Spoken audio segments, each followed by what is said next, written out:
الحمد لله وكفى وسلام على عباده الذين اصطفى أما بعد اللهم ألهمني رشدي وأعذني من شر نفسي.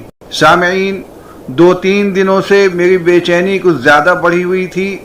میں ہی کیا، سینکڑوں علماء اسی قسم کے کرب و بلا میں مبتلا تھے.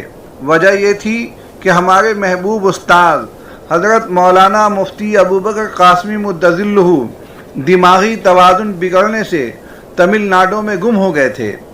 بڑی تلاش کے بعد انہیں دریافت کیا جا سکا. پھر جس حال میں وہ نظر آئے وہ اور بھی دلگیر کرنے والا تھا. اس موقع پر بعض لوگوں سے کچھ نیچ حرکتیں بھی ہوئیں. اس آڈیو میں اسی پر روشنی ڈالنا مقصود ہے. سامعین، قصہ یہ ہوا کہ مدرسہ اسلامیہ شکرپور دربھنگا کے قدیم استاد حضرت مولانا مفتی ابوبکر قاسمی مدظلہ اسلامک فقہ اکیڈمی سیمینار میں شرکت کے لیے تمل ناڈو کے سفر پر تھے. انہوں نے سیمینار میں اپنا مقالہ بھی پیش کیا، مگر سیمینار کے دوران ہی ان پر جنون کی کیفیت طاری ہو گئی اور وہ اپنی باتوں میں ادھر ادھر بھاگنے لگے. غالباً ان کی ٹرین اسی روز تھی. انتظامیہ سیمینار نے انہیں سفر پر روانہ کر دیا. وہ اسٹیشن آئے، دماغ معوف تھا. ایک ٹرالی پر مراقبے کی حالت میں بیٹھ گئے. بدن پر لنگی اور بنیان، سر پر ٹوپی ندارد.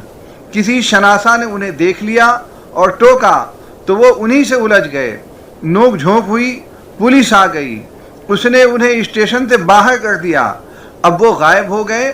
ایک کوہرام مچ گیا. انہیں تلاش کیا جانے لگا. اعزہ اور متعلقین پریشان ہو گئے. مقامی تنظیموں نے بھی تلاشی مہم چھیڑ دی. پولیس کو بھی خبر دی گئی. پولیس نے انہیں دریافت کر لیا. تنظیموں کو پتہ چلا کہ اس وقت پولیس کے پاس ہیں تو فون کیا اور ان کی حوالگی کی درخواست کی. پولیس نے کہا، آپ آئیے، مفتی صاحب میرے پاس ہی ہیں، انہیں فلاں مقام سے لے جائیے.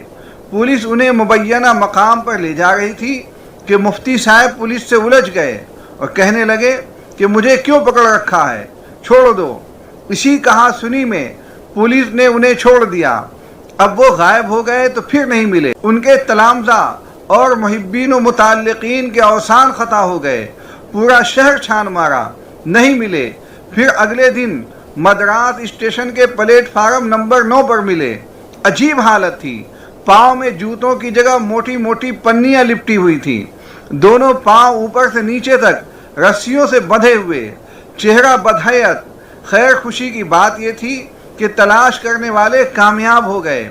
عزیزوں اور خیر خواہوں کی جان میں جان آئی. ان کی خدمت کی گئی اور پھر انہی کے فرزند کے ساتھ بذریعہ ہوائی جہاز پٹنہ بھیج دیا گیا. کل یعنی 25 نومبر کی شب میں وہ اپنے گھر پہنچ گئے.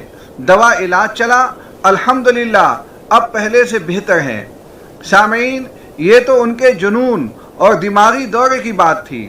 جن لوگوں نے ان کی تلاش میں کسی بھی طرح مدد کی، اللہ انہیں اس کا صلہ ضرور ضرور دے گا انشاءاللہ.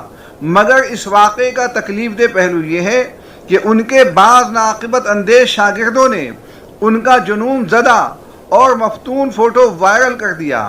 اعزہ اور متعلقین ایک تو مفتی صاحب کے اس حال سے رنجور تھے. ستم بالائے ستم یہ کہ ان کی بدحالی پر مشتمل تصویر بھی سوشل میڈیا پر عام کر دی گئی. تفصیلات پیش کرنی ہی تھیں تو آڈیو یا تحریر میں پیش کر دی جاتی، یہی کافی تھا. فوٹو کا عام کرنا کوئی ضروری تو نہیں تھا. مجھے تو ان کا یہ عمل ہمدردی کے نام پر رسوا کرنا محسوس ہوا. دوسری تکلیف دہ بات یہ ہوئی کہ جب انہیں جہاز سے رخصت کرنے کا فیصلہ ہوا تو مسجد کے امام صاحب جو مفتی صاحب کے خیر خواہ ہیں، انہوں نے اپنے بعض متعلقین سے تعاون کے لیے کہا.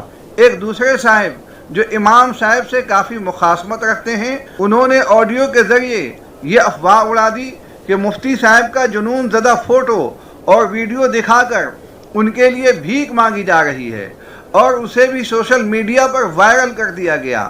بعد میں جب انہیں متنبہ کیا گیا تو انہوں نے معذرت طلب کی اور اصل صورتحال کا انہوں نے اعتراف کیا.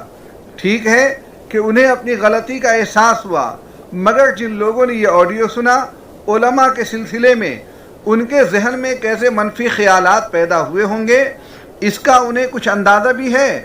کوئی بھی بیان جاری کرتے وقت آدمی کو ہوش و حواس میں رہنا چاہیے۔